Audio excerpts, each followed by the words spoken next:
komunikasi itu ya, dan di situ untuk penilaiannya tuh. Jadi silakan Anda kerjakan itu. Nah, untuk tugasnya sendiri itu dia nantinya itu saya kasih waktu 10 hari. Kalau Anda ngumpul lebih dari itu sih biasanya diperbolehkan masuk, tapi cuma ada penanda late-nya saja alias ya telat aja ya. Itu udah sistemnya seperti itu. Silakan dikerjakan. Itu soalnya juga soal buat mudah-mudah, ada paling yang agak repot di bagian bagian pembuatan videonya itu aja. Oke. Sebelum saya lanjutkan ke bagian kedua perihal namanya vektor, apakah ada yang mau ditanyakan? Silakan.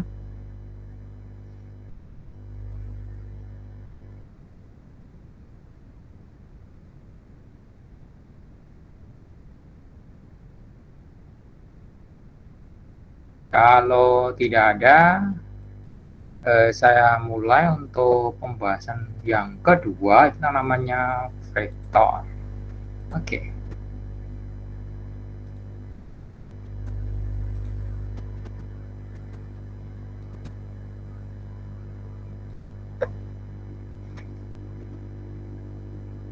Oke, saya hidupin dulu HP saya untuk monitor.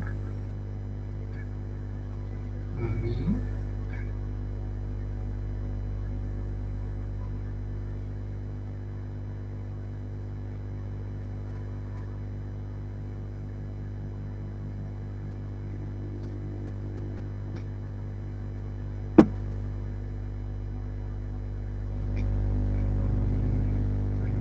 Screen.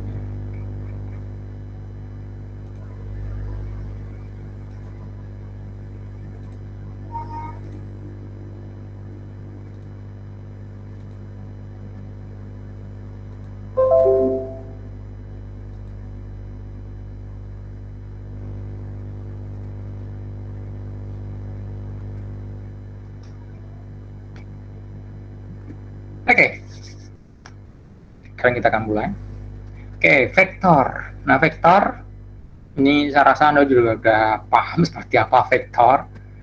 Vektor merupakan sebuah besaran yang dia gampangnya punya besar, juga punya arah. Secara umum seperti itu. Apapun yang punya besar, juga punya arah, maka dia besaran vektor. Lawannya itu besaran skalar. Besaran skalar itu dia tidak berarti dia nggak punya besar, tapi dia hanya punya besarnya aja. Arahnya nggak menentukan, alias tidak berharga arahnya, itu aja ya. Karena besaran vektor, arah itu menentukan interpretasi maupun persepsi orang terhadap si besaran tersebut. Besaran skalar contohnya banyak: massa, waktu, suhu, panjang, luas, dan berat. Nah, di situ kita lihat massa itu dimanapun ya sama sih, itu aja. Itu ukuran kelembaban suatu benda, ya. Massa Anda bawa sebuah benda massanya 1 kg di bumi, Anda bawa ke bulan pun tetap sama, massanya 1 kg. Cuma beratnya beda. Anda bawa benda tersebut 1 kg ke Mars juga sama, tetap aja massanya 1 kg, itu ya. Nah, waktu sampai sekarang ya masih digolongkan sebagai besaran skalar. Ya nanti mungkin kalau ada yang menemukan bahwasannya waktu kalau arahnya ke arah mana itu berbeda dengan waktu kalau arahnya ke arah yang lainnya. Tapi sampai saat ini waktu itu masih sifatnya skalar. Suhu juga sama, panjang, luas, berat, dan sebagainya itu juga termasuk skalar. Nah, kalau besaran vektor ini sangat bergantung terhadap arahnya. Di situ kita bisa lihat beberapa contohnya, ada perpindahan, kecepatan, gaya, momentum, medan magnet, medan gravitasi. Oke, yang paling umum kita lihat, yang paling umum kita rasakan sih, medan gravitasi. Medan gravitasi itu dia selalu menuju ke arah pusat rotasi bendanya. Kalau dalam hal ini, kalau kita di bumi ya, medan rotasi itu selalu arahnya ke pusat bumi. Tuh. Itu iya, karena dia arahnya selalu ke pusat bumi, maka objek apapun dia pasti akan kecenderungannya ngapain? Ya jatuh ke pusat bumi. Kebetulan jatuh ke pusat bumi itu dia arahnya ke bawah. Tapi apakah ada yang jatuh itu ke atas? Ya ada sih. Tuh. Kalau Anda lihat globe, misalnya globe itu dia lonjong. Tuh. Kalau gampangnya nyala ya bulat ya. Tapi lebih tepatnya lonjong ataupun agak bulat itu aja di bagian utara dan selatannya. Itu kalau kita lihat secara grafikalnya, benda jatuh kalau bagi yang di hemisfer utara itu, kalau Anda lihat globenya ya dia ke bawah, tapi bagi orang yang di hemisfer selatan ya seolah dia ke atas, seolah-olah, tapi secara umum ya jatuh ke bawah karena gravitasinya ya ke bawah. Nah, perpindahan ya sama, dia sangat bergantung terhadap arahnya.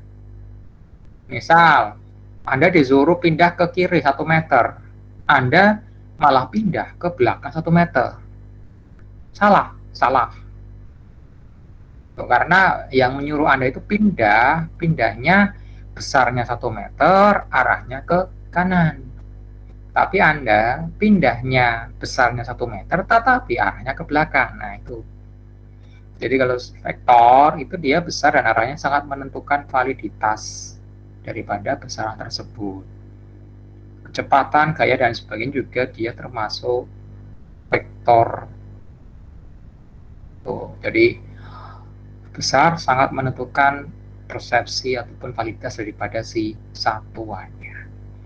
Nah, agar jelas apakah suatu besaran itu dia vektor atau bukan, maka biasanya dikasih tanda di atas seperti ini, tanda panah ya. Ini. Tuh.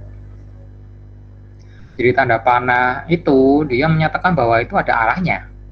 Tanda panahnya dari A ke B itu menyatakan bahwa vektor AB itu asalnya dari A, tujuannya ke B. Jadi kalau saya punya A, lalu di sini ada B. Nah, vektor AB itu dia vektor dari arahnya A menuju ke B. Tapi kalau sebaliknya, ini misalnya, itu dia bukan vektor AB, tapi vektor BA. Tuh. Atau kalau Anda nyatakan sebagai AB ya minus vektor AB. Gitu. Jadi sekali lagi kalau Anda menyatakan vektor, usahakan Anda nyatakan dengan valid. Tuh. Nggak hanya besarnya, tapi arahnya harus jelas juga.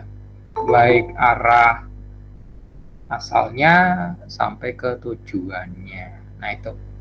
Jadi hati-hati aja kalau Anda bermain-main dengan vektor.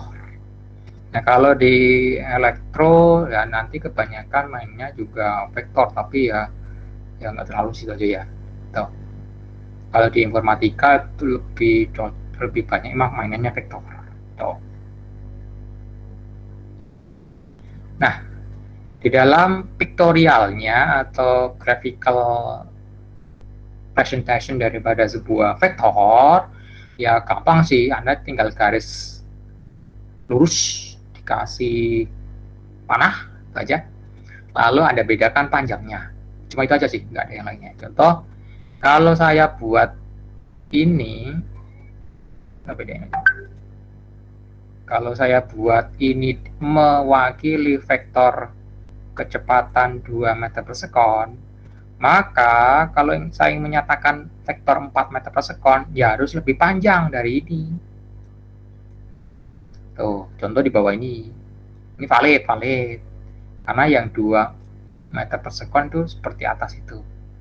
Tapi kalau Anda gambarnya kok sama, tetapi nilai vektornya beda, ya agak kurang pas gitu aja ya. Tuh, agak kurang pas. Kenapa? Karena Anda menyatakan dua buah vektor yang besarnya beda tapi cara grafikal sama. Itu agak membingungkan itu aja. Makanya kalau untuk menggambarkannya ya usahakan serepresentatif mungkin gitu. Nggak harus ada gambar 2 meter ya 2 meter, nggak nggak harus ada gambar 4 meter 4 meter, enggak, tapi seyogianya yang 4 meter per sekon itu lebih panjang daripada yang 2 meter per sekon itu. Oke, nah, menggunakan graphical presentation vektor seperti ini, maka Anda bisa juga menggambarkan nilai kebalikan dari vektor. Jadi kalau saya asumsikan yang ke kanan ini itu dia plus, maka yang ke kiri ya dia minus. Tuh. Bolehkah saya asumsikan bahwasanya kalau yang ke kanan itu dia negatif, yang ke kiri itu dia positif? Boleh. Tidak masalah, tidak masalah. Tuh. Tapi harus ada konsisten dan harus ada asumsi tertulis sebelumnya. Tapi seperti itu boleh, boleh, tidak masalah. Proses seperti ini banyak dilakukan oleh ilmuwan untuk membuat tool mereka sendiri. Tuh. Contoh itu ada seorang profesor di Jepang itu membuat tool sendiri untuk menyelesaikan persamaan yang hampir 300 tahun itu nggak pernah ada yang bisa mecahkan. Bahkan seluruh ilmuwan matematika seluruh dunia pun nggak ada yang bisa. Cuma setahu saya sampai sekarang cuma profesor Jepang itu aja yang bisa. Dan itu pun dia nggak pakai tool punya orang, tapi dia bikin tool sendiri. Toolnya ya di dalam toolnya dia bikin asumsi sendiri. Tuh, kalau Anda ingin tahu untuk tebal penyelesaiannya dia itu hampir kurang lebih 300 halaman. Tuh. Kala itu banyak profesor dari Eropa, dari Amerika datang ke Jepang hanya untuk mendengarkan kuliahnya dia. Tapi ya seusai kuliahnya dia tentang gimana dia itu solving problemnya itu ya masih jadi pada bingung. Nah, itu. Oke, kita break dulu ya.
Oke, lanjutkan.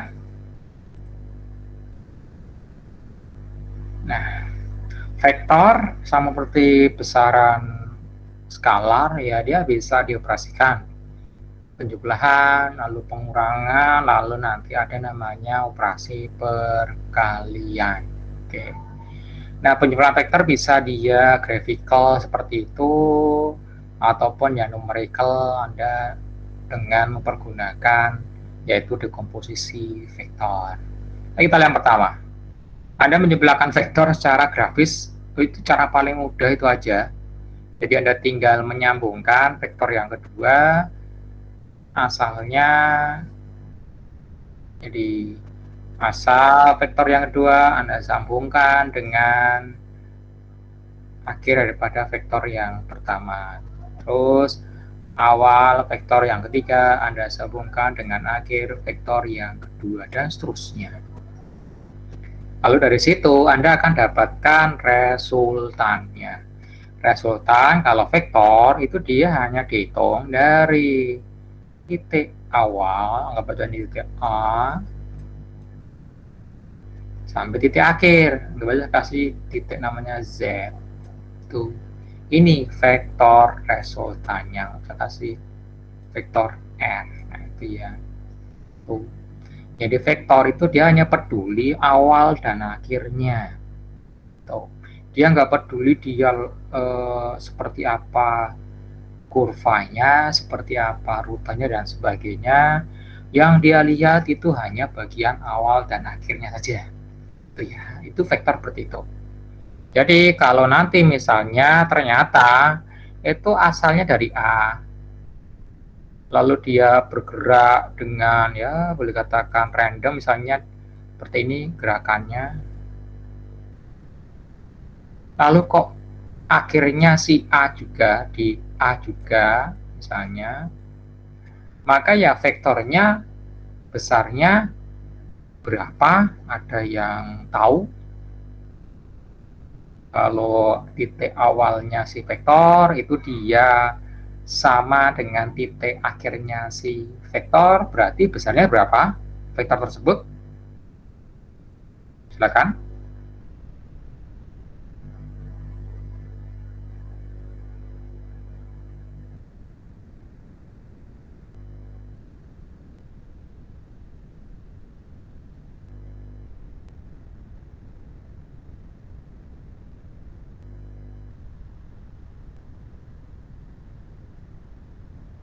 Berapa? Ada yang bisa jawab? Silakan. Kalau vektornya itu dia awalnya di A, akhirnya juga di A, seperti gambar itu, berarti besarnya berapa vektor tersebut?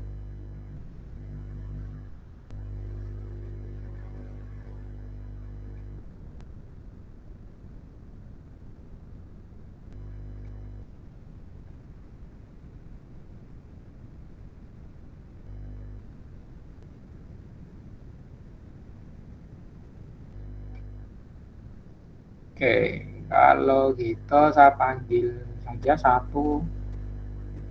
Oke, Marco, Iya, Pak. berapa besarnya kalau Eh, menurutmu? 0 bukan, Pak? Nol. Oke, kita simpan dulu. Oke, terus Steffi, Steffi ada di situ?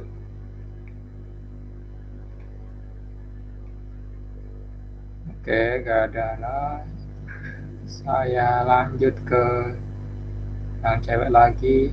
Mei ada di situ? Yuk,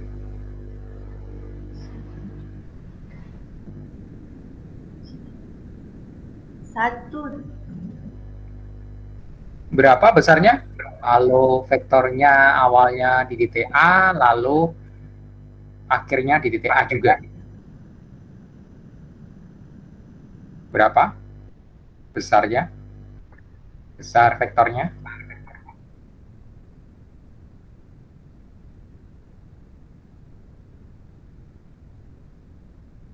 D. Ini bisa tuh sih. 1, Pak. 1, oke, kita simpan dulu. Oke, yang terakhir. Siapa ini?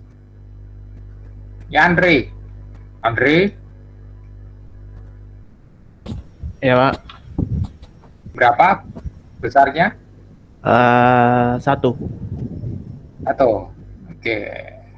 Nah, sebelum saya tutup, ada yang mau mencoba menjawab lagi, silakan.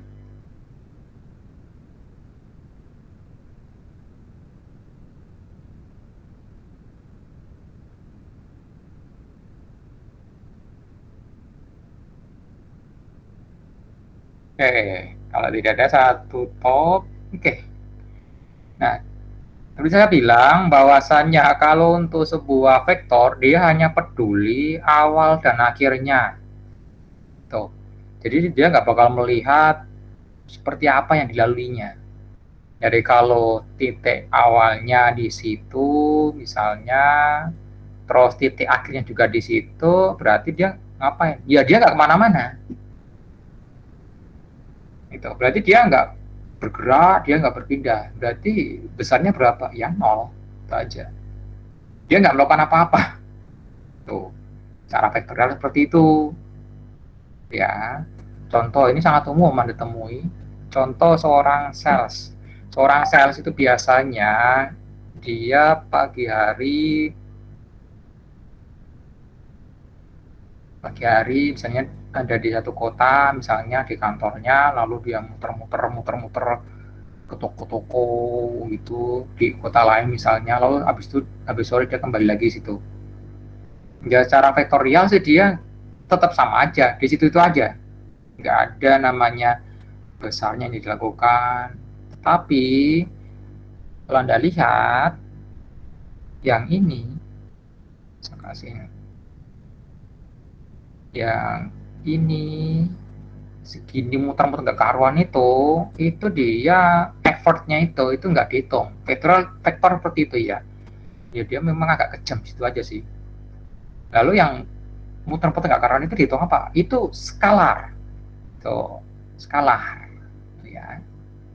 Sama seperti kalau Anda ngomong tentang nama kecepatan, tuh kecepatan Anda berkendara mengendarai motor dari rumah Anda menuju ke kampus misalnya, itu kalau Anda ingin tahu kecepatan Anda itu hanya dihitung dari perpindahan Anda dari rumah, tarik garis lurus sampai ke kampus Anda. Tuh. Berapa jaraknya? Lurus. Tuh. Anda pakai motor muter belok lewat Caritas atau lewat mana itu, naik turun jalannya itu gak dihitung. Tuh. Tapi ya dihitung kalau kecepatannya yang perpindahan saja. Dia hanya melihat Anda itu awalnya dari rumah Anda, lalu akhirnya ada di kampus MDB. Tuh. Lalu perpindahannya berapa? Ya cuma garis lurusnya aja. Dibagi dengan waktu Anda berangkat sampai akhirnya sampai ke tempat tujuan Anda. Itu kecepatan seperti itu. Nah, lalu yang nongol di speedometer itu apaan, Pak? Yang nongol di speedometer Anda itu dia kecepatan sesaat. Tuh. Kecepatan sesaat. Bukan kecepatan rata-rata. Tuh. Jadi kalau misalnya ketika Anda naik motor lewat jalan yang lurus, Anda cenderung punya kecepatan tinggi. Kenapa? Digeber motor 80 km per jam misalnya. Tapi ketika Anda belokannya tajam, saya saking yakinnya Anda nggak bakal ngeber motor Anda 80 km per jam. Pasti kecepatannya turun. Nah, kecepatan saat Anda membelok itu kecepatan yang sifatnya sesaat. Tuh. Saat hanya berlaku di belokan tersebut.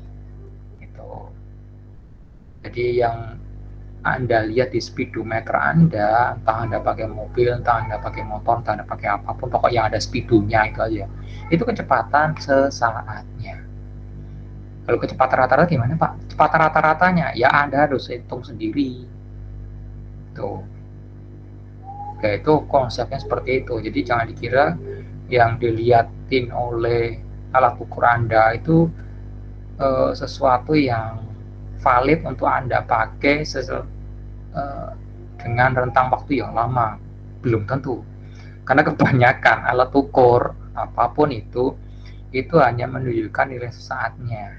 Tuh, ketika yang Anda ukur hilang, ya udah, alat ukurnya nggak bisa nginget. Ya kecuali alat ukurnya punya logger alias punya pencatat itu, sehingga bisa Anda trace back lagi. Oke, itu vektor. Jumlah seperti itu dikurangi gimana? Dikurangi ya Anda tinggal tambahkan saja dengan kebalikan vektor pengurangnya. Contoh di sini kita punya A minus B, itu artinya vektor A ditambah dengan kebalikan vektor B. Jadi kalau vektor B itu diarahnya ke situ, maka minusnya ya ke sono. Berbeda 180 derajat. Nah, itu. Sama seperti Anda membagi. Membagi itu Anda mengalihkan dengan 1/. Prinsipnya sama. Ya. Makanya kalau nanti kita lihat di vektor itu nggak ada pembagian. Yang ada hanya perkalian saja. Kalau untuk operasi pembagiannya memang nggak ada. Oke, itu kalau secara grafikal. Cara grafikal sih biasanya diajarin dari SMP sampai SMA. Kalau yang di SMA kelas 3 biasanya kelas 2, kelas 3 itu atau yang sejenisnya itu biasanya akan lebih condong ke matematisnya seperti ini. Kita punya vektor U dan V, lalu kita jumlahkan, maka jumlahan vektor U plus V itu dia adalah nilai kuadrat besar vektor U tambah nilai kuadrat besar vektor V ditambah 2 kali besar U besar V kalikan cos theta. Yang perlu Anda perhatikan tetanya itu. Tetanya itu merupakan sudut yang dibentuk oleh vektor U dan V. Jangan salah. Jangan salah. Itu ya. Yang dibentuk oleh vektor U dan V. Tuh. Nah, jangan salah. Terus, gimana cara menghitung sudutnya? Umumnya yang agak miss-miss itu di bagian menghitung sudutnya itu aja. Yang Anda perhatikan, untuk sudut itu dia selalu dimulai dari X positif melawan arah jarum jam. Itu positif. Jadi kalau di sini itu positif. Tapi kalau V-nya jangan salah ya. V-nya itu dia di sini. Tetanya di mana? Tetanya di sini. Tetapi jangan salah, sekarang tetanya bukan plus, tapi minus theta. Nah, kalau Anda ingin plusnya gimana? Ya Anda hitung.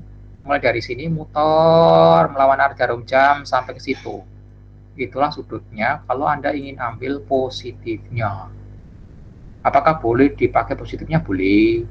Negatifnya boleh? Boleh. Silakan. Tapi hati-hati saja ngambilnya. Itu aja. Kebanyakan orang miss itu di sininya. Itu ya. Oke.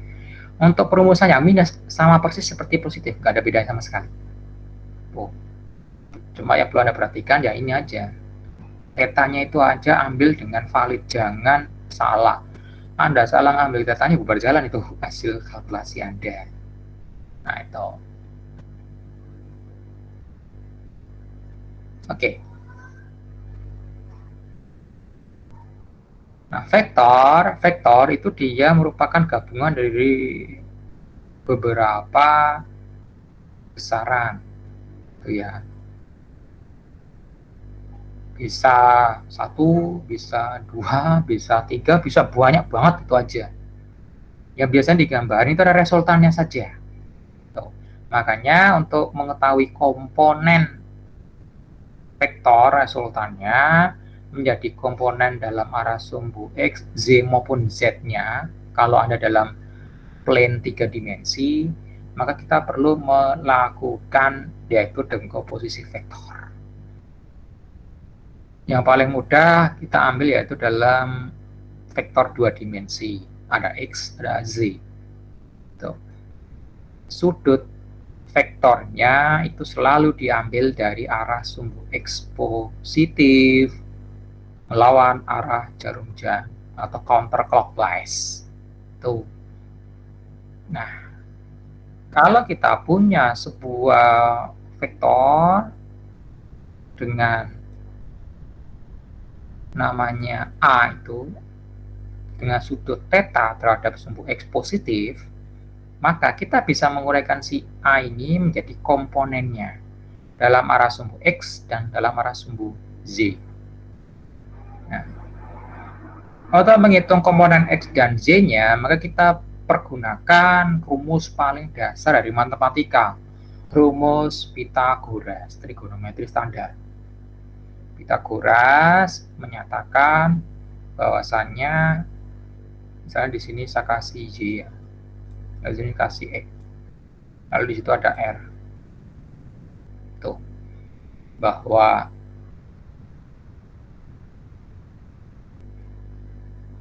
X per R itu sama dengan cos theta. Z per R itu adalah sin theta. Nah, dengan menggunakan rumus Pythagoras itu aja, atau hubungan Pythagoras itu, maka bisa kita uraikan si R atau dalam hal itu A menjadi komponen X dan Z-nya. Jadi, kalau kita punya resultan vektor A seperti itu, maka komponen X-nya apa? Ya, A cos theta. Kalau dalam sumbu Z-nya, adalah komponen Z-nya ya A sinus theta. Berawal dari mana? Berawal dari hubungan Pythagoras biasa. Nanti untuk besar A, ya dia adalah kuadrat besar vektor X ditambah kuadrat besar vektor Z. Anda akarkan, itulah besar resultannya. Nah, kalau sudutnya terhadap sumbu X positif, maka Anda dapat ambil untuk sudutnya itu arkes tangen komponen Z-nya dibagi dengan komponen X-nya. Maka Anda akan dapat menghitung sudut vektor dari awalnya. Nah, di komposisi vektor ini banyak dipakai untuk hal apapun yang melibatkan vektor. Mulai dari operasi vektor yang berkaitan dengan multimedia, contoh gambar, paling banyak ya gambar, sampai operasi vektor yang berhubungan dengan misalnya enkripsi, dekripsi, lalu pengubahan state space atau pengubahan dimensi satuan dan sebagainya, itu dia melibatkan dekomposisi seperti ini.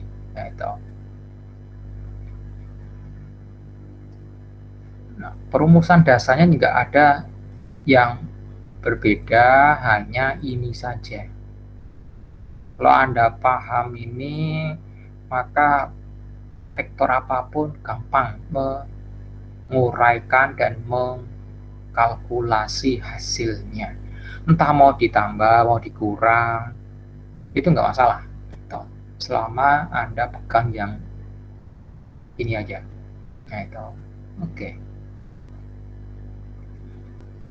Itu Anda menjumlahkan, mengurangkan vektor secara grafikal, mathematical, sama Anda menguraikan vektor menjadi komponen-komponennya. Oke. Nah, terkadang vektor itu dia tidak ada standarnya. Maka kita bisa membuat standar sendiri menggunakan nama vektor satuan.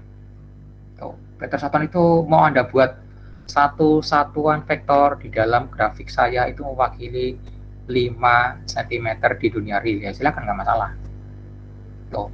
Karena vektor satuan ini yang menentukan siapa, yang menentukan Anda yang menggambar vektornya. Jadi jangan dikira bahwasannya vektor satuan itu di representatif vektor ini sama dengan vektor satuan direpresentasi vektor yang lainnya. Bisa beda, bisa sama. Itu ya. Gambar seperti ini akan sangat lazim Anda temui nanti kalau berhubungan dengan robot. Tuh. Kebanyakan Anda akan temui di robot industrial. Jadi robot itu dia punya vektor satuan 3 dimensi X, Y, Z itu. Ketika suatu robot ingin bergerak dari posisi tangannya di posisi ini misalnya, lalu dia ingin bergerak ke posisi ke sini, misalnya ya, maka dia akan mikir bagaimana caranya saya memindahkan jari saya ini sini, jari sini, biar bisa pindah ke sini. Kalau kita gampang aja sih, pindahnya aja otak kita berpindah ke situ. Tapi robot Anda suruh mikir itu pusing dia tuh, aslinya loh. Kalau nggak Anda kasih tahu gimana caranya dia mendekomposisi apanya, mendekomposisi gerakannya sendiri. Nah, kalau di dunia robot itu namanya kinematika robot. Kinematika robot itu dia akan sangat ekstensif menggunakan vektor. Tuh. Yang penting kita punya lengan kita itu banyak sekali vektornya. Di sini ada vektor, di jari-jari Anda banyak vektornya, di sudut siku Anda juga ada vektornya. Masing-masing minimal 3 dimensi kalau lengan Anda masih normal. Ya. Artinya normal itu ya misalnya pergelangan tangan saya itu bisa seperti ini, bisa gini, atau bisa muter-muter gini. Itu. Oke, nah vektor satuan itu besarnya 1, tapi arahnya khusus. Makanya vektor satuan ini sering dipakai untuk menyatakan arahnya saja. Kenapa? Karena besarnya pasti 1. Entah di situ satunya mewakili 1 cm, 1 meter, atau 1 meter per second atau apapun itu, atau bahkan lebih dari 1 ya urusan yang digambar. Tapi vektor satuan pada intinya hanya untuk mewakili arahnya saja. Oke. Ini kalau Anda menjumlahkan 2 buah vektor atau lebih dengan menguraikan komponennya, maka ya Anda uraikan vektor A dan vektor B menjadi komponen A, menjadi komponen X ini dan Z-nya. Lalu masing-masing komponen dari vektornya yang satu sumbu Anda jumlahkan atau kurangkan. Nah, itu tergantung operasinya. Jadi yang X Anda misalnya di sini dijumlahkan dengan X, yang Z ya dijumlahkan dengan Y. Lalu setelah itu Anda hitung resultannya menggunakan perumusan tadi itu. Komponen X dikuadratkan ditambah komponen Z dikuadratkan di akar kuadrat. Sudut resultan terhadap sumbu X positif ya arkes tangan jumlah komponen Z dibagi dengan jumlah komponen X. Ketemu sudutnya, ketemu resultannya. Tuh. Sebagai hasil penjumlahan maupun pengurangan lebih dari 1 vektor. Nah, itu ya. Ini cara seperti itu. Biasanya kalau mengurangkan dan menjumlahkan vektor pakai grafik agak ribet, makanya orang lebih suka untuk yang sifatnya matematikal. Nah, itu. Ya, memang nggak perlu katakan sih menggambarnya lebih repot daripada menghitungnya. Tapi sekali lagi Anda melakukan kalkulasinya, ya silakan hati-hati aja untuk Anda memilih tadi itu sudutnya seberapa, arahnya diperhatikan juga. Gitu.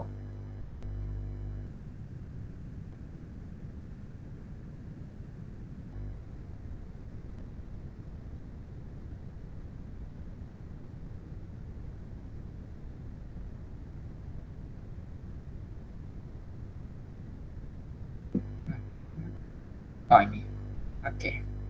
Terus kita masuk yang materi selanjutnya tentang vektor. Ini adalah perkalian vektor. Perkalian vektor ini kelihatannya sepele, tapi kalau Anda tahu ini sangat-sangat berguna untuk apapun, itu aja ya. Oke. Oke, perkalian vektor itu ada 2 macam. Vektor Anda kalikan dengan skalar dan vektor Anda kalikan dengan vektor lain. vektor kalau Anda kalikan dengan skalar itu dia tidak berubah arahnya, hanya besarnya berubah. Tapi kalau vektor Anda kalikan dengan vektor, ya dia bisa hasilnya skalar, bisa hasilnya vektor lain. Tuh. Contoh paling gampang, vektor dikalikan dengan skalar. Anda zoom in, zoom out, gambar.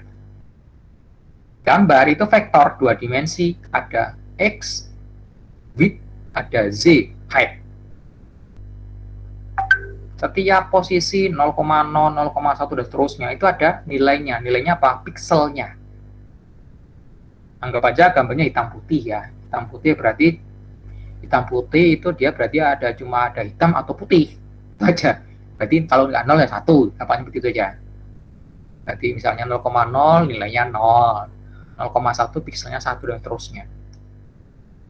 Kalau Anda mengalihkan vektor tadi itu, vektor misalnya vektor si gambar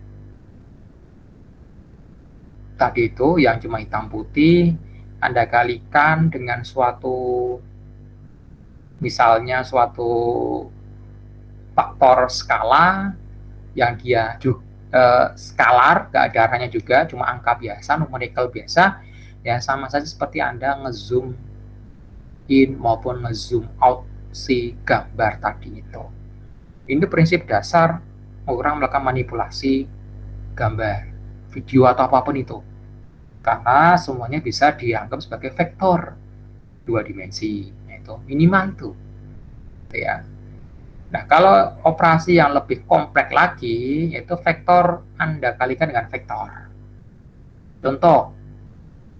Contohnya apa? Contohnya memutar gambar.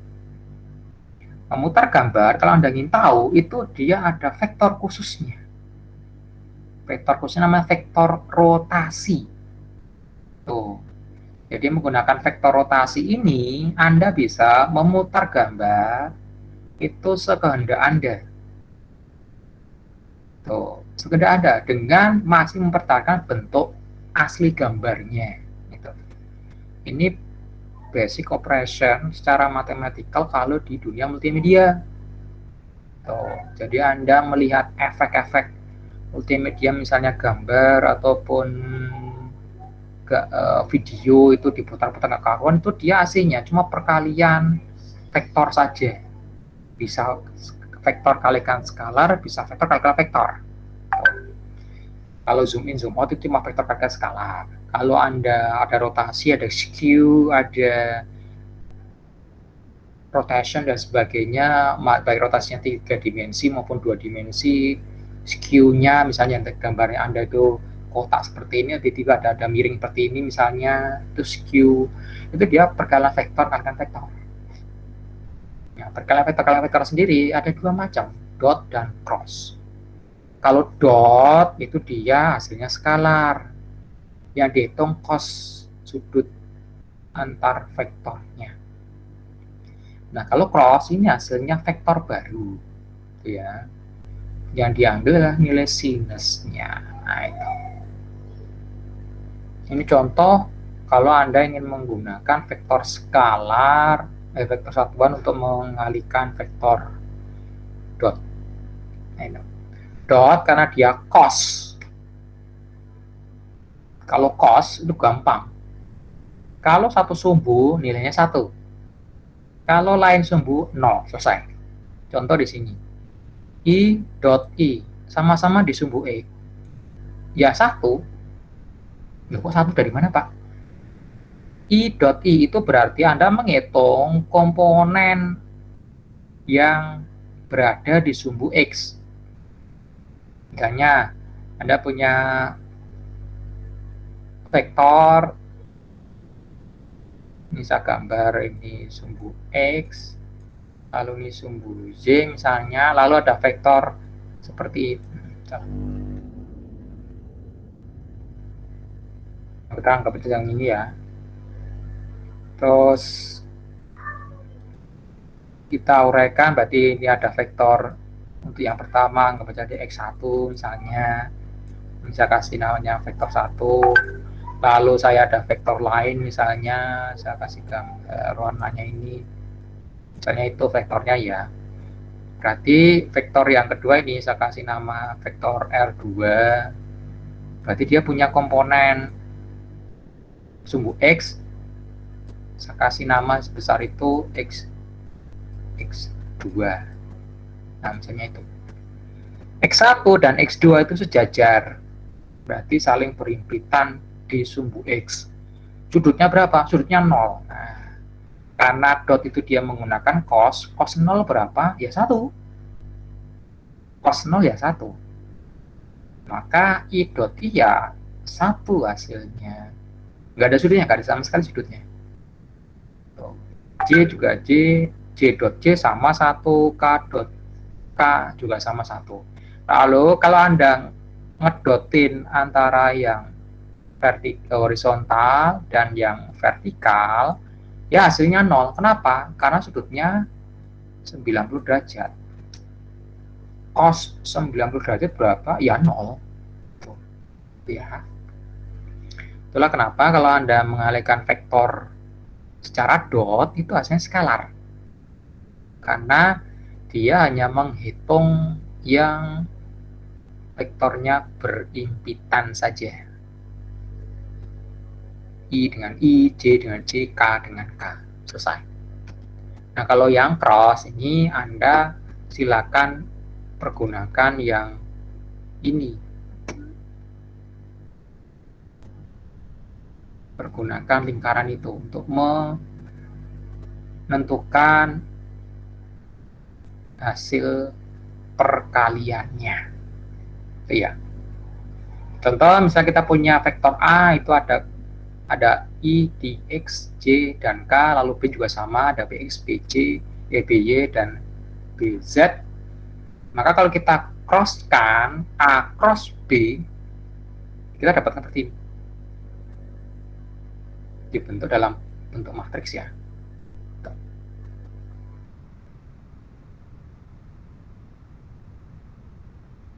Nah, kalau Anda ingin hitung secara satu persatu boleh. Misalnya, contoh yang pertama, I X cross X. I cross I. Jadi, I cross I, Anda lihat tuh. Dia menggunakan sinus. Berarti I cross I itu berapa? I cross sudutnya berapa sih? Komponen X dengan komponen X-nya. Sudutnya 0. Nah, karena di cross itu dia menggunakan sinus 0 berapa? Sinus 0 ya 0. Gitu. Makanya kalau di cross itu Anda ngecrossin komponen yang sejajar, itu nggak ada gunanya karena hasilnya 0. Nah, itu. Jadi I cross I ya udah biarin aja 0 pasti. Tinggal urusan kita I cross J. Nah, kalau Anda bingung, Anda bisa lihat yang ini. I cross J. Hasilnya apa? Hasilnya Anda putar sampai dia ketemu huruf lainnya. Oh, ternyata hasilnya K. Tandanya apa? Tandanya Anda lihat yang di sini. Kalau dia searah jarum jam, berarti dia positif. Kalau dia melawan arah jarum jam, berarti dia negatif. Berarti I cross J itu hasilnya plus K. Nah, itu I cross J hasilnya plus K. Kalau J cross I hasilnya min K. Awalnya dia dari J cross, apa itu Anda lihat? J cross I. Berarti dari sini. J cross I. Hasilnya mana? Hasilnya Anda lihat di sini. Oh, ternyata hasilnya K. Lalu tandanya apa? Tandanya lihat ini. Minus. Nah, itu ya. Tuh. Jadi kalau dia ya contohnya arahnya melawan arah jarum jam, itu dia minus. Kalau searah jarum jam dia positif. Kalau Anda ingin lihat lagi, Anda bisa lihat gambaran untuk vektor pembentuknya atau penyusunnya. Nanti kan dapatkan seperti itu juga. Tuh. Jadi kalau Anda bingung, Anda bisa menggambarkan lingkaran ini untuk membantu Anda menentukan positif, negatif, dan hasilnya. Itu ya. Yang lebih matematikal biasanya orang menggunakan vektor dibentuk dalam matriks seperti ini. Nah, jadi untuk yang I, maka Anda bisa hanya melihat yang bagian sini aja. Berarti AZ kalikan BZ min AZ kalikan BY. Ini semuanya komponennya. Lalu yang C. Yang C berarti Anda tutup yang ini. Tinggallah AX kalikan BZ minus AZ kalikan BX, tetapi sekarang nilainya atau hasilnya negatif, berarti tandanya kurang lebih seperti ini, plus minus plus. Nah, kalau yang K plus lagi, tapi sekarang yang Anda tutup itu yang bagian sini, sehingga untuk K itu adalah AX kalikan BY minus AY kalikan BX. Sekarang Anda menemukan komponen I, J, dan K-nya dari hasil operasi cross vektor A dan B. Nah, itu. Oke, untuk perumusannya sederhana itu aja, cuma implementasinya sangat banyak. Mungkin Anda nggak mengira bahwasannya Anda ketika memutar suatu benda pakai misalnya Corel Draw, atau Anda bermain game apapun itu, pasti orangnya ataupun karakter Anda itu bisa Anda putar kanan, kiri, atas, bawah, itu dia juga menggunakan operasi vektor untuk operasi secara umum, untuk operasi aritmatika grafik di belakangnya. Jadi jangan salah kaprah bahwasanya orang bikin games itu dia tidak ada matematikanya. Orang buat games itu dia malah sangat banyak matematikanya di situ. Ya, bagaimana membuat pergerakan misalnya pergerakan air yang sangat natural, sehingga Anda bisa melihat dengan jelas bagaimana air itu dia mengalir, misalnya ombak itu dia ya gerakannya sangat-sangat kelihatan alami. Bagi sebuah video game itu di belakangnya komputasinya kompleks karena dia melibatkan banyak sekali vektor yang dinamik gitu. Dan yang umumnya dilupakan ya ini, bahwasanya segala sesuatu yang berhubungan dengan dunia komputer maupun dunia elektro itu dia sifatnya matematikal, itu aja ya. Nah, itu. Oke, itu materi kita untuk namanya vektor. Nah, sampai di sini ada yang mau ditanyakan, saya persilakan.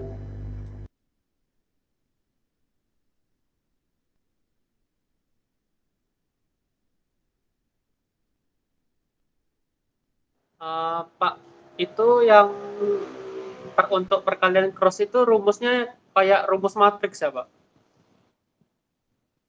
Oke, untuk perkalian vektor memang secara matematikal lebih gampang dilihat, itu aja ya. Lebih gampang dilihat menggunakan matriks. Ini akan sangat banyak Anda temui kalau nanti Anda berhubungan dengan robot. Itu robot, khususnya robot industri.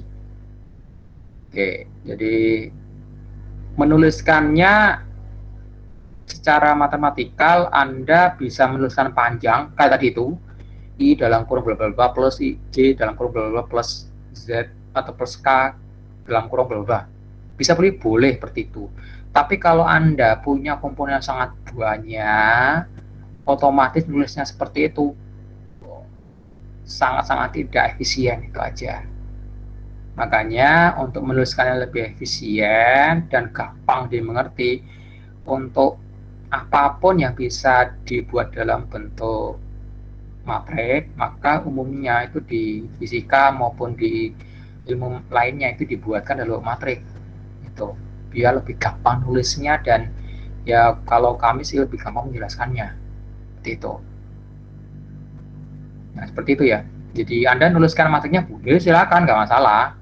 Atau Anda ingin prefer yang lebih panjangnya juga boleh, nggak masalah. Tuh, itu cuma masalah style aja. Oke, ada yang lainnya silakan.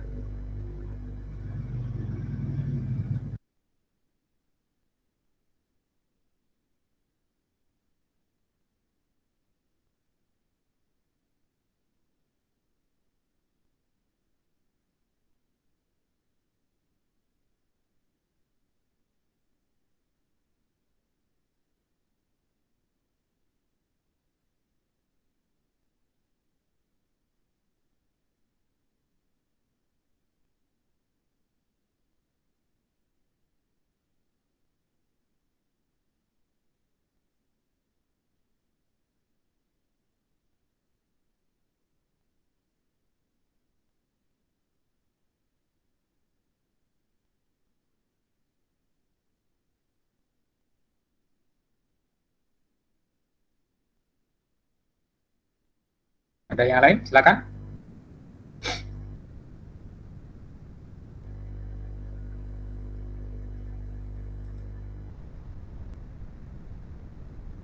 Saya Pak, Yuk. izin bertanya Pak, kalau implementasinya di soal Pak, contoh soalnya gimana Pak? Kalau untuk contoh soalnya, ini saya kasihkan contoh untuk latihan vektornya.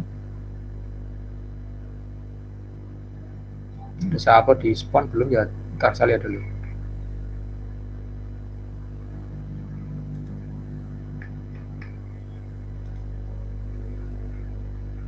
Oh, sudah.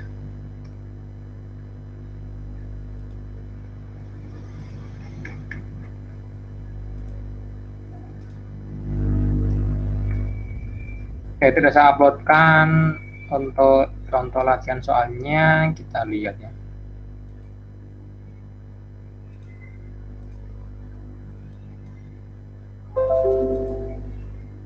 Oke, contoh sangat umum, cuma satu aja. Contoh di sini saya punya 3 buah gaya. Gaya itu vektor, itu aja. Besarnya ada 3 Newton, 6 Newton, dan 9 Newton. Sudutnya masing-masing kita lihat di sini itu 45 derajat dan 60 derajat. Anda disuruh menghitung gaya pertama ditambah gaya kedua. Berarti yang ini 6 Newton ditambah dengan 9 Newton. Lalu gaya pertama dikurangi gaya yang kedua. Berarti yang 6 Newton dikurangi dengan 9 Newton. Lalu yang C itu tentang notasi vektor satuan dari F1. Terus yang D itu dia notasi vektor satuan dari F2. Terus yang E dan F itu perkalian dot dan cross. Oke. Untuk yang pertama, ini F3-nya nggak saya include di dalam soalnya ya. Itu aja. Oke. Untuk yang pertama, kita lihat.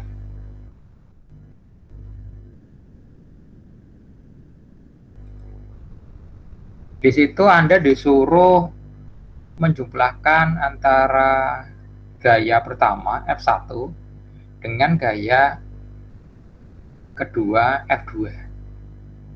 Tuh. Berarti Anda punya beberapa opsi. Opsi paling gampang itu aja, Anda menguraikan vektornya menjadi komponen X dan komponen Z-nya. Itu ya. Oke, kita lihat. Kita lihat untuk yang gaya pertama atau F1 itu dulu.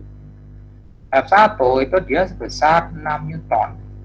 Lalu sudutnya, ingat baik-baik, sudutnya itu dihitung dari sumbu apa? Sumbu apa? Sudut vektornya.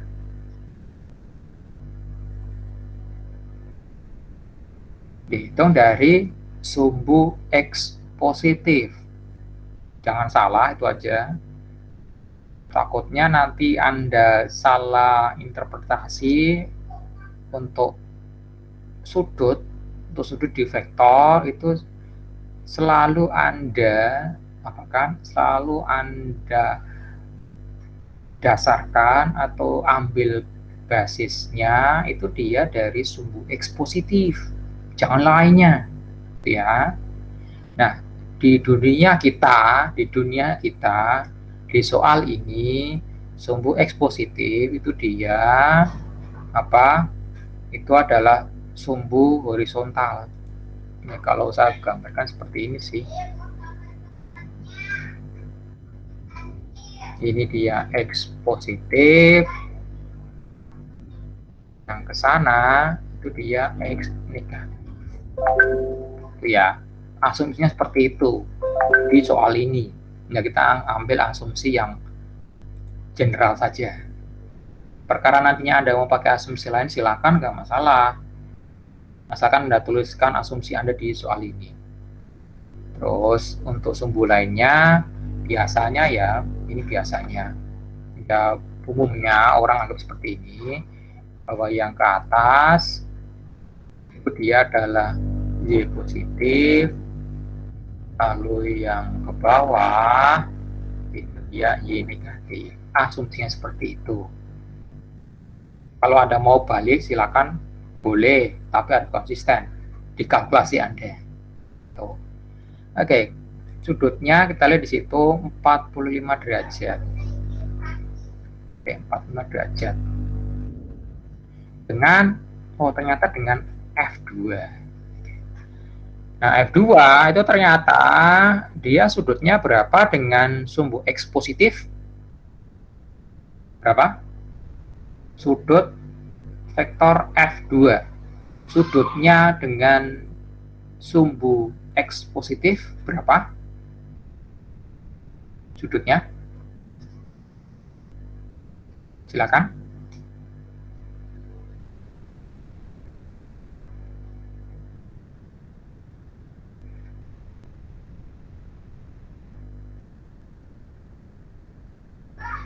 Berapa?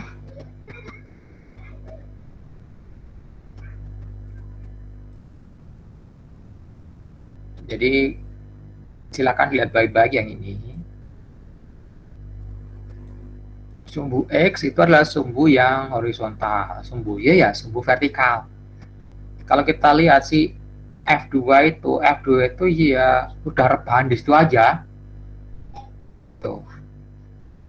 Dia rebahan sejajar dengan sumbu X, ya udah. Berarti sudutnya dengan sumbu X berapa? Sudutnya dengan sumbu X ya 0. Tuh. Kenapa? Ya dia sejajar dengan sumbu X. Sejajar pas, sama sekali nggak ada sudutnya, 0. Nah, itu. Nah, karena si F2 kebetulan di soal itu sudah dia rebahan dengan si X, maka ya kita bisa mudah dengan menghitung F1 komponen X maupun komponen Z-nya. Oke. Berarti 45 derajat di situ itu dia sudah dengan sumbu X positif.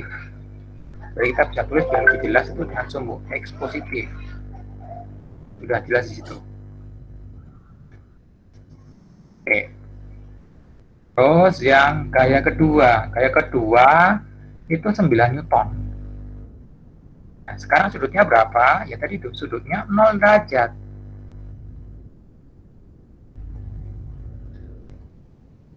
Dengan sumbu X positif. Selesai. Kita uraikan. Tapi yang perlu Anda perhatikan terlebih dahulu, silakan Anda pahami kenapa dia sudutnya seperti itu. Ya. Oke. Nah, kalau kita seperti itu, maka kita bisa uraikan komponen daripada F1 di sumbu X maupun F2 di sumbu X dan sumbu Y-nya. Oke, kita lihat. Jadi, untuk gaya yang pertama, kita punya komponen X-nya. Itu apa? Tadi rumusnya, lihat.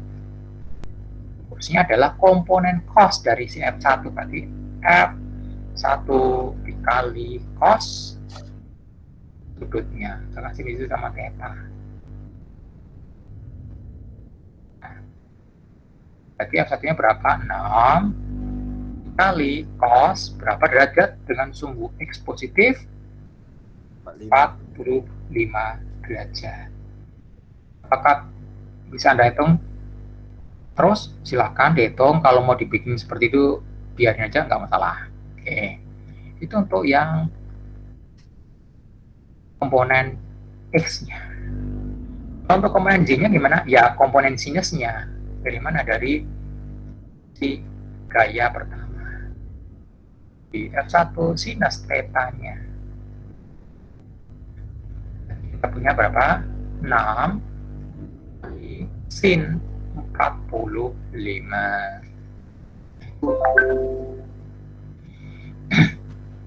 Oke. Terus yang kedua, kita uraikan yang gaya kedua.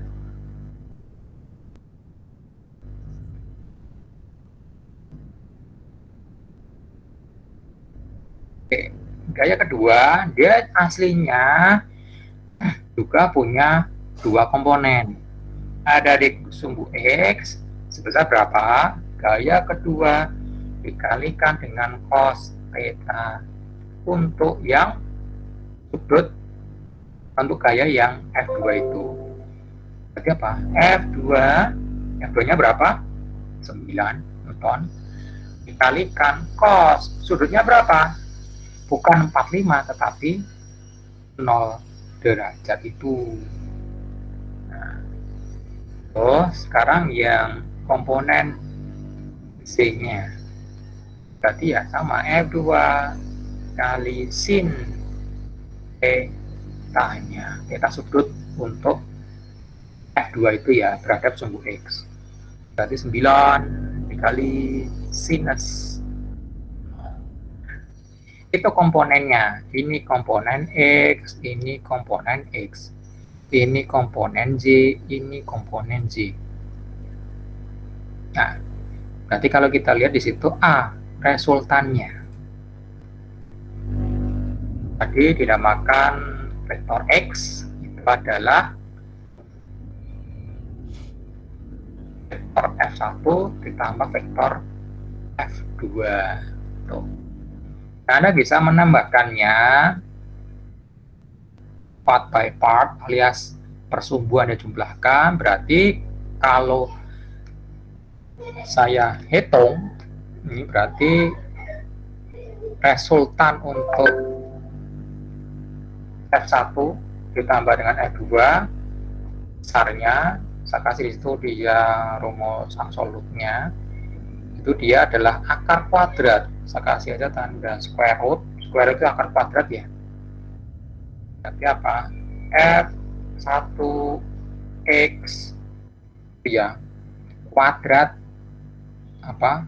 Kuadrat jumlah komponen x-nya ditambah kuadrat jumlah komponen z-nya. Nah, berarti F1x ditambah F2x Anda kuadratkan, kuadrat ditambah F1z plus F2z komponennya ya ada. Sekarang kita hitung square itu akar kuadrat F1x. F1x berapa? 6 cos 45. Lalu F2x 9 cos 0. Cos 0 itu 1, berarti 9 saja. Di sini kita punya, saya copy paste aja nih. 6 cos 45. Cos 45 itu dia setengah akar 2. Bentar ya. 45 ini dia sudah degree. Saya lihat Akar 2 itu berapa? 0,707 banget ya. Dikali, saya langsung aja kali 4,24. Ya kalau salah itu nanti silakan Anda benarkan. 4,24 tambah komponen X untuk yang F2. F2 komponen X-nya berapa? Kita lihat dari sini cos 0 1, berarti ini 9. plus 9. Lalu hasil jumlahnya Anda kuadratkan. Plus untuk komponen Y-nya Anda kuadratkan juga jumlahnya. Gaya F1 di sumbu Y-nya komponen sebesar 6 sin 45 derajat. Ya sama seperti cos 40 derajat. 4,24. Lalu ditambahkan dengan komponen Z dari gaya yang kedua. F2 sin theta. Sin 0 berapa? Sin 0 berapa? Sin 0? 0. 0. Sin 0, 0. Berarti 9 kali 0, ya 0. Berarti 4,24 plus 0. Oke. Sudah, Anda tinggal tambahkan saja 4,24 kemana ya? 4,24 tambah 9 13,24 Anda kuadratkan, hasilnya itu 175,2976 itu ya. Satu saja.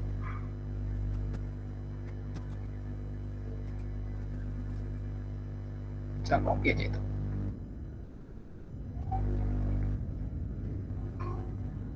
Plus 4,24 Anda kuadratkan. 4,24 dikuadratkan 17,977. Oke. Kelihatannya 17,9776 kita tambahkan dengan berapa? 25,2976. Oke, segitu kita akar kuadratnya ini.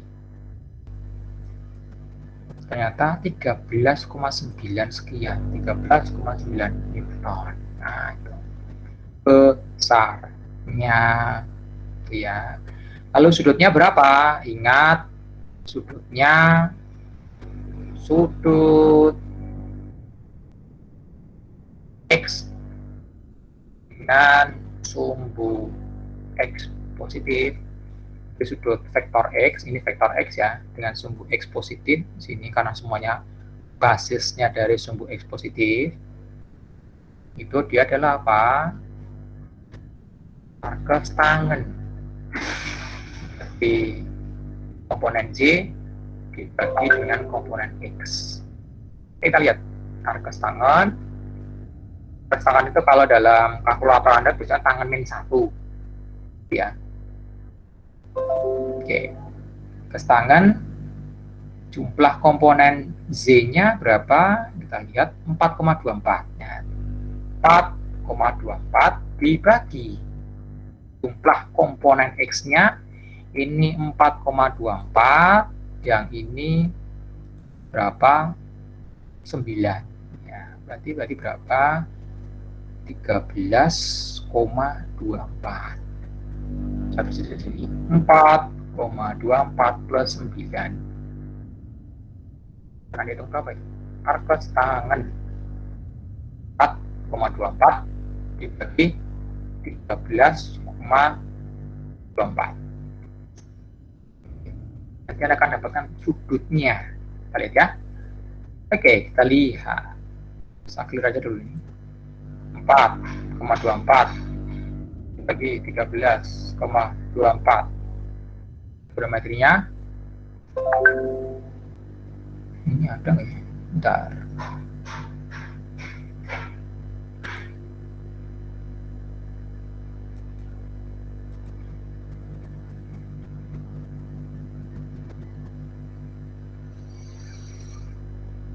Kod bukan ya? Bentar.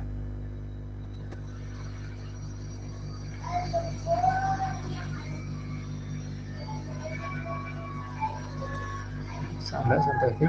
Oh, bukan.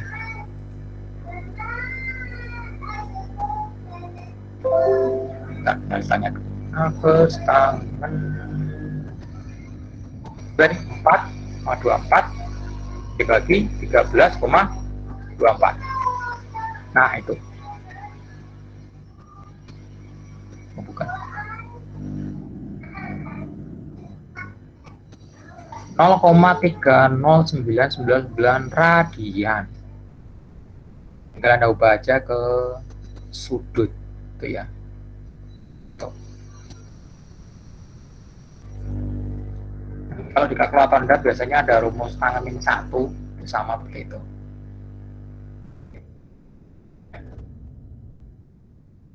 Anda ingin tahu ke berapa derajat, ini 1 radian itu sekitar 53 derajat 180 per pi ya, itu aja. Berarti kalau 1 radian ini kita lihat itu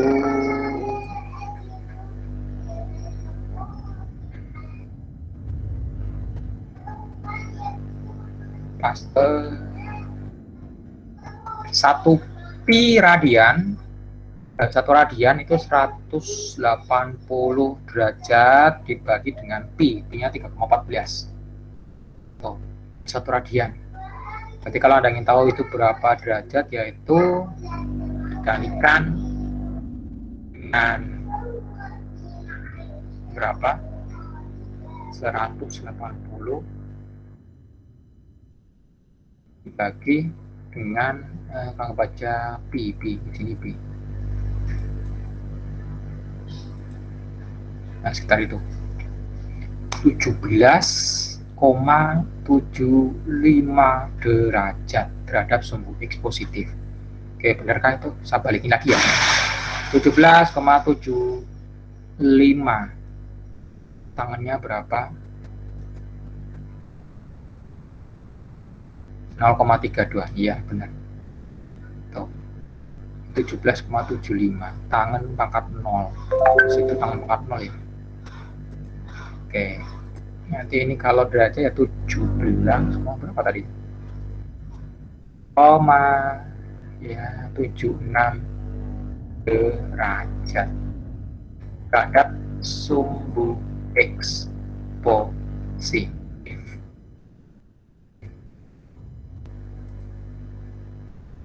Oke, nah itu.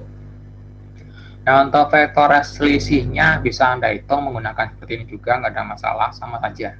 Tuh. Atau kalau Anda ingin langsung penggunaan rumusnya tadi itu, besar vektor X, vektor kalau di sini ya, vektor F1 dikuadratkan, ditambah besar vektor F2 dikuadratkan, plus 2 kali besar vektor F1 kalikan besar vektor F2 kalikan cos sudut antara vektor F1 dan vektor F2. Anda akar kuadrat sama saja, itu aja ya. Kalau yang kurangnya ya minus saja, minus 2 kali F1 F2 cos sudut antara F1 dan F2. Sama rumusnya. Anda ingin pakai rumus tadi itu boleh, atau Anda ingin jabarkan seperti ini biar tahu untuk namanya itu awalnya dari mana sih dapat rumus itu, boleh, nggak masalah. Gitu. Yang ini cara analitiknya ya, aja. Jadi kalau misalnya Anda lupa rumusnya, yang ini, Anda lupa rumusnya, Anda masih bisa balikin ke dasarnya ini. Karena si rumus ini itu hanya diuraikan dari sini saja. Tuh. Makanya yang di sini saya kasihkan yang dasarnya. Jadi dari vektor ini Anda uraikan menjadi komponen X dan Z-nya, baru setelah itu per komponen persumbunya Anda operasikan. Tuh. Oke, tapi jangan sampai salah menentukan sudutnya. Oke, kalau salah ya agak parah juga sih hasilnya, itu aja. Pak, boleh bertanya nggak, Pak? Tunggu. Uploadkan ke Spon dulu.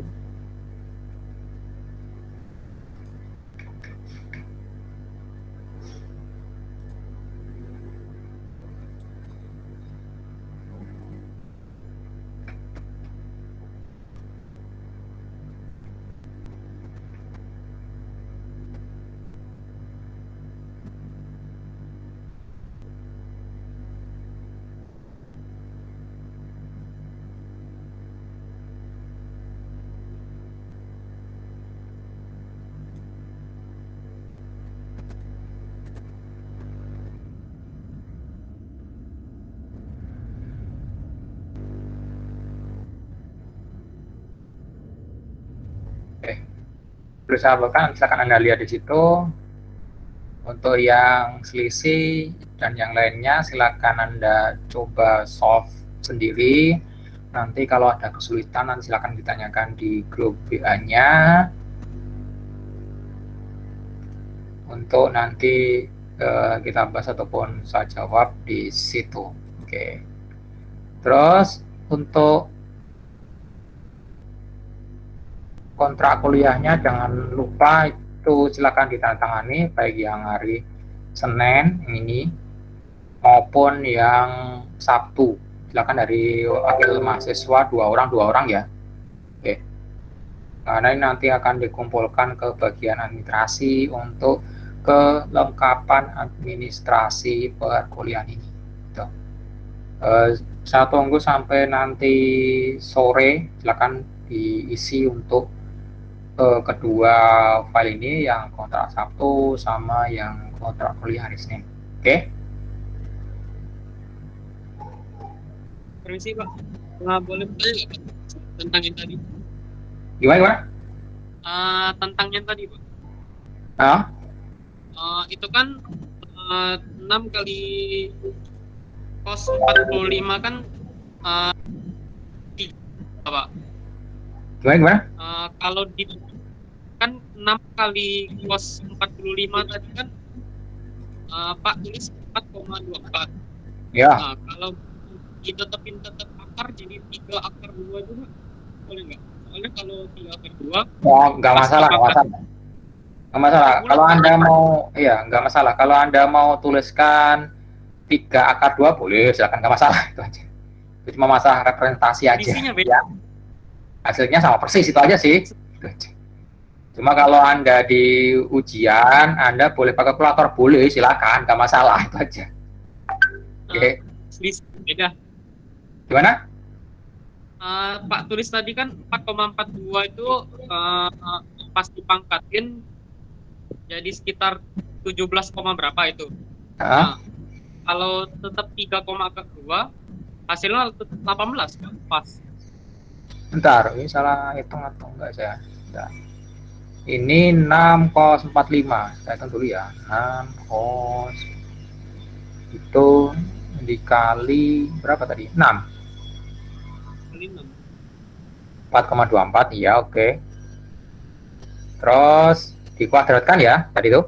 Iya, Pak. Oke, kita kuadratkan 18. 17,97. Oh. Kalau pakai akar beda lagi, Pak? Iya, pakai akar beda lagi ya. Itu namanya pembulatan. Enggak, memang benih. Bentar. Hah? Oh, yang ini. Oh ya. Nggak masalah sih. Ini loh. Saya tulisnya cuma 2 angka di belakang koma. Masalahnya itu.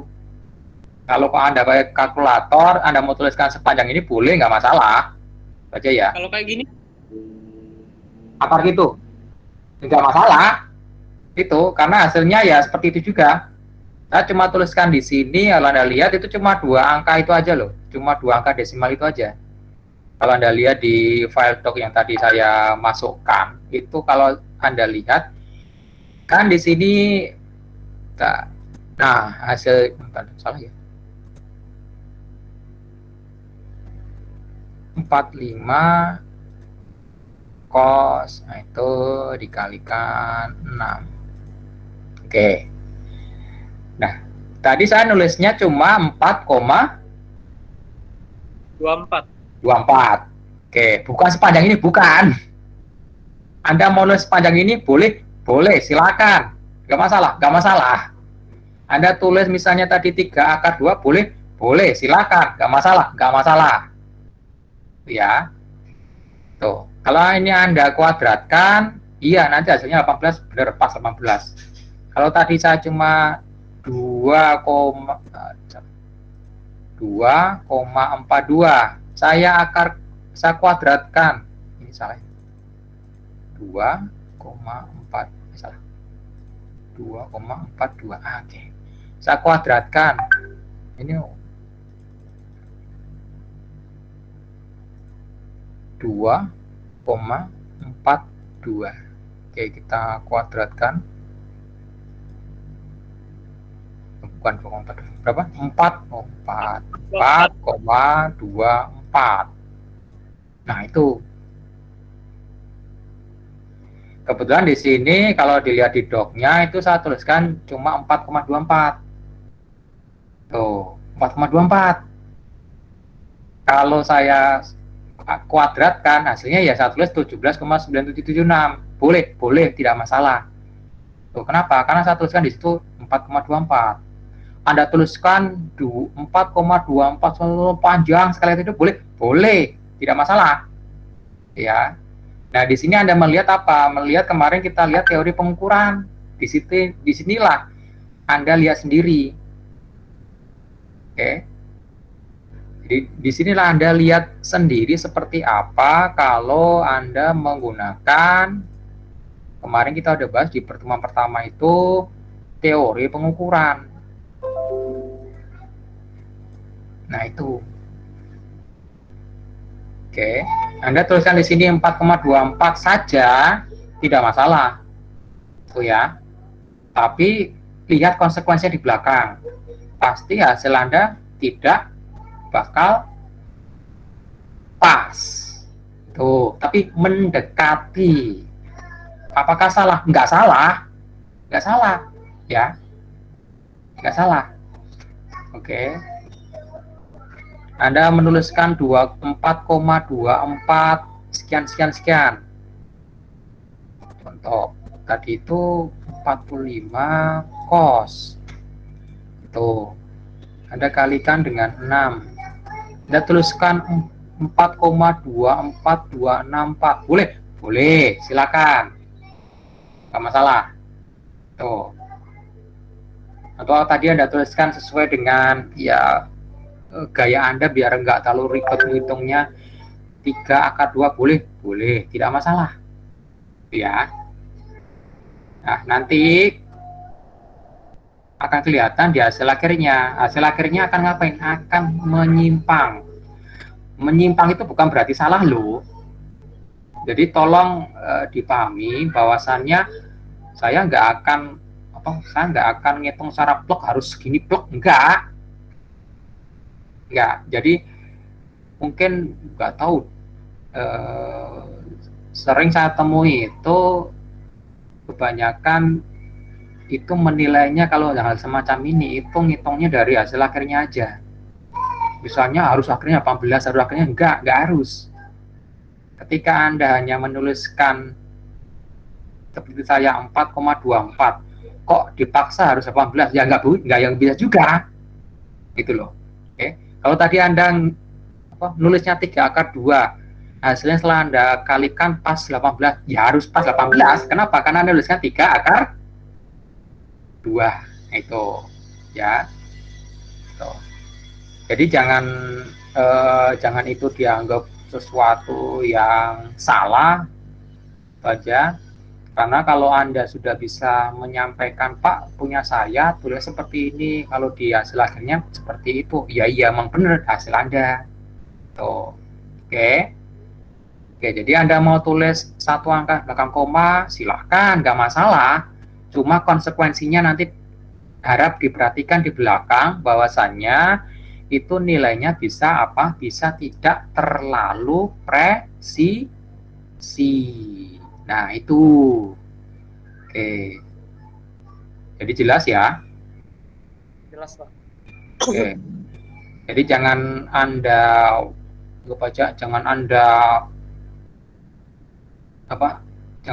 caplok harus segini hasilnya. Iya, nggak harus itu aja.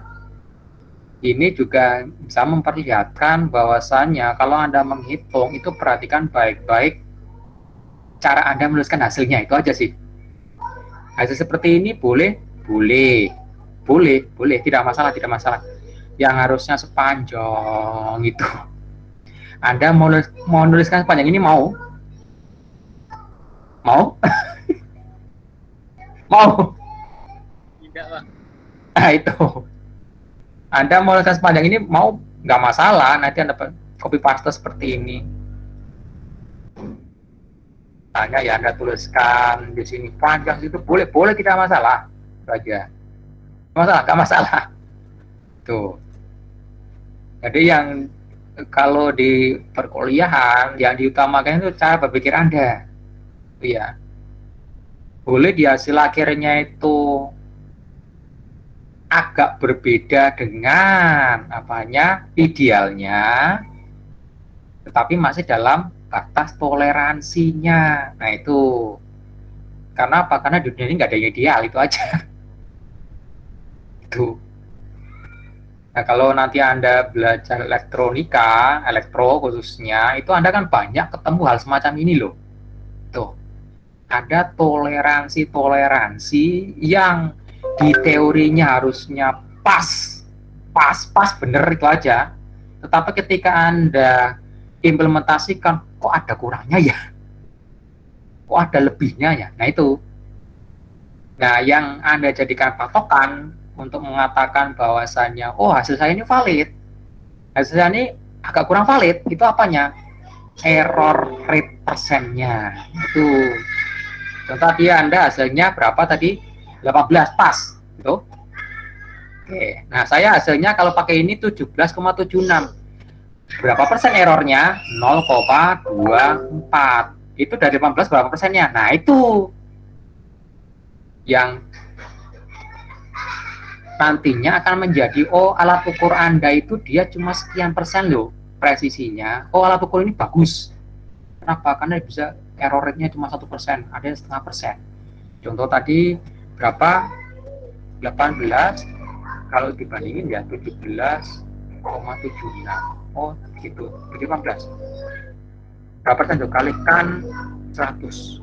Oh ternyata saya hasil ukur saya itu 1,3%. Miss. Nah itu ya. Jadi jangan dikira bahwasannya kalau untuk proses seperti ini tuh cuma dilihat hasil akhirnya, enggak, itu aja. Enggak. Ya kita lihat dari awalnya, oh yang Anda kerjakan ini sudah langkahnya benar, cuma di depan Anda sudah melakukan ini namanya apa? Namanya pembulatan. Itu, pembulatan. Oh, di depan sudah ada pembulatan. Oh ya, pasti di belakangnya ada miss-miss sedikit lah, itu aja. Nggak mungkin lebih, nggak mungkin banyak banget miss-nya, itu aja. Nah, seperti ini. Saya cuma menggunakan 2 tempat desimal, ya miss 1,3%. Tapi ya udah, benar itu aja. Secara teoritis benar. Masuk valid, valid. Nah, itu. Nah, kalau Anda ingin tahu ya, Anda beli alat ukur presisinya 1% seperti ini itu harga 1 juta. Kalau Anda ingin tahu alat ukur, misalnya kalau gampangnya, kalau yang nanti akan banyak Anda pakai kalau di elektro itu multimeter, itu paling gampang itu aja. Anda beli di toko elektronika di pasar 16 ada banyak itu aja. Harganya 30.000 ada. 30.000 ada. 100.000 ada. Yang 500.000 ada. 1 juta ada. Loh, bedanya apa Pak? Presisinya. Kalau yang pernah saya pernah pakai semuanya. Dari 30.000 ada. Presisi 5%. 5%, iya 5%. Lalu naik, saya bandingin alat ukurnya, saya beli lagi yang harganya kurang lebih 150.000. Lumayan sih, 2%. 2%. Terus saya pinjam punya temen, kebetulan dia punya multimeter tipenya Vlug. Vlug ini multimeter kelas atas industri. Saya dulu pakai ketika kerja di proyek Pertamina di Kertapati situ sama di Teluk Kabung Padang, itu pakai multimeternya itu. Presisinya 1%. Itu. Bahkan yang di atasnya itu harganya ada 2 juta, itu presisinya 0,1%. Gitu. Jadi ya wajar sih, dia standar industri. Nah, itu. Oke. Nah, saya harap itu udah jelas, jadi jangan terlalu dipermasalahkan hal semacam itu. Oke. Yang pasti Anda paham gimana step by step-nya. Perkara nanti kok ada miss-nya Pak, ada bedanya sedikit, bedanya berapa persen? Oh sedikit, ya nggak masalah. Itu nanti akan sangat banyak Anda temui yang nggak ideal banyak akan Anda temui, itu aja. Jadi jangan heran mulai awal ini, tuh ya. Tuh. Oke. Kalau ada yang lain silakan. Palingan kalau ada yang lain saya bahas sampai jam 1.30. Kalau ada yang lain.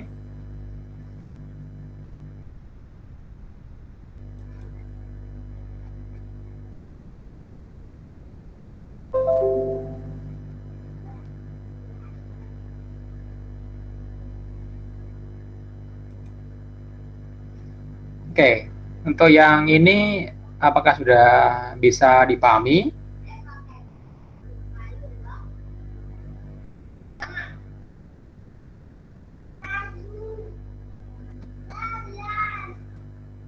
Oke. Nah, kalau nanti ada yang kurang jelas atau ada yang mau ditanyakan atau didiskusikan, nanti silakan Anda informasikan di WA, nanti kita bahas di situ untuk solusi yang terbaik, itu aja. Karena di sini kita melakukan kalkulasi itu dia Anda paham step by step-nya. Perkara nantinya di belakang itu hasilnya agak melenceng, yaitu urusan komputasinya. Ya, jadi dibedakan aja antara urusan teori idealnya dengan step by step flow Anda pengerjaannya sampai ke hasil akhirnya, itu aja. Kalau cuma miss-nya sedikit masih sangat dimaklumi, itu aja, dan itu tergolong masih sangat valid. Oke, nah saya rasa itu aja untuk pertemuan kita pada siang hari ini. Ada kurang lebihnya saya mohon maaf. Terima kasih atas perhatian dan kerjasamanya. Nanti kalau ada yang mau ditanyakan, silakan Anda tanyakan via WA grupnya untuk kita diskusikan lebih lanjut. Oke, jangan lupa selalu jaga kesehatan Anda baik-baik. Terima kasih dan sampai jumpa di pertemuan selanjutnya hari Sabtu nanti. Oke, jangan lupa itu kontraknya ditandatangani ya. Oke, terima kasih. Sampai jumpa. Dadah. Terima kasih, Pak. Terima kasih, Pak. Bye. Yuk. Itu. Terima kasih Pak. Selamat siang Pak. Yuk, jangan.